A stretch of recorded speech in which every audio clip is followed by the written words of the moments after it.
السلام عليكم، مرحبا بكم في الجزء الثاني ديال الفيلم ديالنا جاك ان ذا بوكس. وكتبدا الاحداث ديال الفيلم ديالنا مع مارتا اللي كتكون مريضه بزاف وما كيبقى ليها والو وغتموت. هنا كيجيب لها واحد خونا الصندوق ديال جاك وكيحط لها الصندوق وكيمشي. اما مارتا فكتبدا تدور في الحروف ديال الصندوق حتى كتكون كلمه حياه، وكتبدا تدور في الدراع ديال الصندوق والموسيقى كتخدم وكيخرج جاك.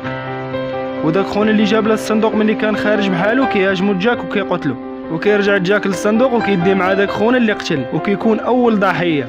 وكما كنعرفوا خاصو يكمل 6 ديال الارواح باش يقدر يحقق لها الامنيه ديالها. وكدوز الايام وكتجي واحد ختنه باش تخدم في القصر ديال مارتا وكتكون سميتها ايمي. وهنا كتعرف على ولد مارتا وكتكون سميتو ادريان وكيقول لها باش تهلا ليه في الوالده ديالو، وكيدخلها مع البيرو ديالو باش يوريها القواعد ديال الخدمه وكيعطيها الكونطرا ديال الخدمه باش تبدا معاهم. وملي كيمشي للبيت ديال الام ديالو كيشوف بزاف ديال الدمفلر وكتقول ليه باللي راه دارت صفقه مع الشيطان، واذا قدرت تعطيه 6 الرواح غادي تقدر تبرى من المرض ديالها وتعيش. وكتقول ليه باش يخدم الناس جداد على قبل باش يقدروا ياخذوا الرواح ديالهم. اما ادريان فكيكون متردد وما كيكون عارف شنو غيدير. وفي الليل ايمي ما كتلقاش الريزو وكتكون جالسه مع شي صحابه في الخدمه جانيت وفرانك، وكيقولوا لها باللي الريزو راه ديما ضعيف هنا. وشويه فرانك كيهود باش يضرب شي تسركيله، ولكن كتلقى الموسيقى عاوتاني وكيتحل الصندوق وكيخرج منه جاك وكيهاجم فرانك وكيبقى يجر فيه الجهه ديال الصندوق. اما ادريان فكيكون شايف كلشي ولكن ما كيدويش وكيدير راسو بحال ما شاف والو. وكيمشي للبيت ديال الام ديالو وكيشوفها بدات كتوقف على رجليها وكتقول ليه باللي راه كل ما تزادوا الرواح في الصندوق كتزاد القوه ديالها. موراها كيمشي عند الخطيبه ديالو كتبان ليه متوتره شي شويه بحال الا معاها شي واحد، وكيدويو شويه مع بعضياتهم وكتقول ليه الخطيبه ديالو باللي راه تخيل عليها بزاف. وملي كتمشي باش تجيب ليهم شي حاجه باش يشربوها كيلقاها داويه مع شي نمره وماسحه الميساجات. وملي كيسول على ديك النمره كيجاوبوا واحد خونا وكيعرفوا باللي راه العشيق ديالها. ملي كيرجع للقصر ديالهم كيكتب رساله بالاسم ديال فرانك اللي قتلو جاك وكيقول فيها باللي مشى من القصر حيت ما عجباتوش الخدمه فيه. وايمي ملي كانت كتقلب على فرانك كيقول لها ادريان باللي راه خلى واحد الرساله ومشى مع 6 ديال الصباح. وملي كانت كتمسح في الفيترينا كتشوف باللي المهرج اللي في الصندوق كيبقى يتابعها فين ما مشات. وملي كتقرب للجهه ديالو كتلقى غير صاحبتها جانيت كانت باغا تضحك معاه. اما مارتا فكتقول لولدها باللي من الطبيعي يبقى فيه الحال على هادشي اللي كيوقع، وكتقول ليه باللي راه هذا هو الحل الوحيد الا بغات ترجع الصحه ديالها. وكتبدا تعاود ليه على القصه ديال جاك بانه كان راجل عادي خدام كمهرج، وواحد النهار سكنوا واحد الشيطان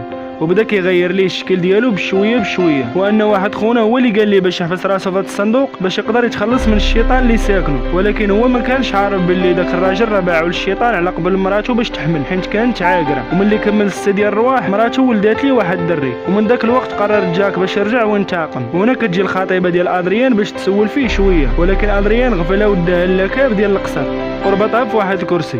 وموراها مشى جاب الصندوق ديال جاك وحطو قدامه وقال لها باللي راه عارفه باللي كتخونو مع شي واحد. وملي خرج وسد عليها الباب كيخرج جاك من الصندوق ديالو، وخا بقات كتغوت ما دافع حتى شي واحد وقتلها جاك. اما جانيت فكتكون مريحه مع ايمي وكتقول لها باللي ادريان مؤخرا ولا غريب شي شويه، وبدات كتقول لها شي هضره كان قالها لها ادريان. اما هو فكان كيسمع فيهم وهو حاقد حيت كان قال لها شي سر وطلب منها باش ما تقولوا لحتى شي واحد. وهذا السر هو ان بوه كان سكيري وكان ديما كيضرب مارتا، وواحد النهار ملي كانت عنده 12 عام قتلو حيت هو اللي وصل مو لهاد الحاله.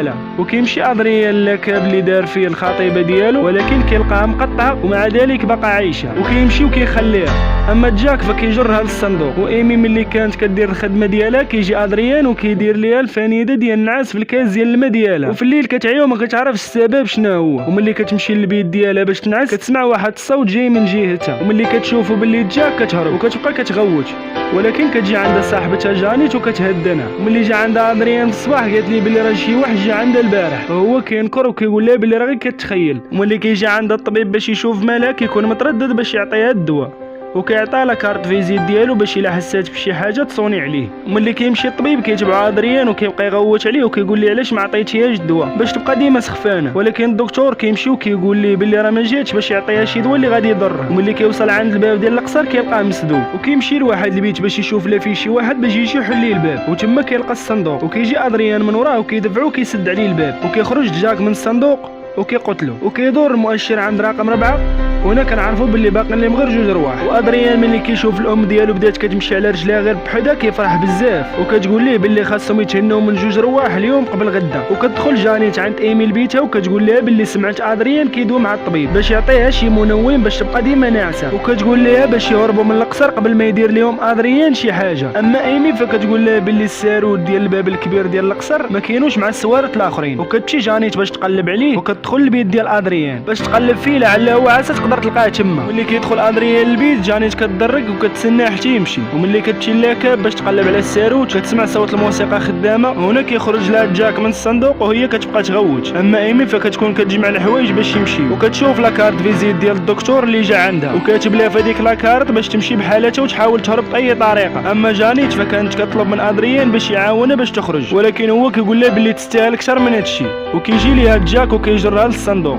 اما ايمي فكتمشي لاكاب باش تخبى من ادريان، ولكن كتشوف الجثه ديال جانيت قدامها وكتهرب للبيت ديالها. وملي كيجي ادريان كتقدر تهرب منه وكتسد عليه الباب ديال البيت، وكتبقى ايمي كتقلب على السارود ديال الباب حتى كتلقاه، ولكن كتجي عندها مارتا وكتضربها بواحد الموس. اما الموسيقى فكتخدم عاوتاني وكيتحل الصندوق باش جاك يخرج منه، ولكن ملي كان ادريان كيخبط في الباب ايمي كتقدر باش تضرب مارتا بالموس ديالها. اما ادريان فكيبقى كيغوش وايمي كتهرب وكتمشي للباب الكبير ديال القصر وكتحلو. وملي كيبغي جاك باش يشدها كتكون هربات. اما ادريان فكيكون شاد امو اللي ماتت ليه بين يديه وكيضطر باش يسلم راسو لجاك باش امو تقدر تعيش.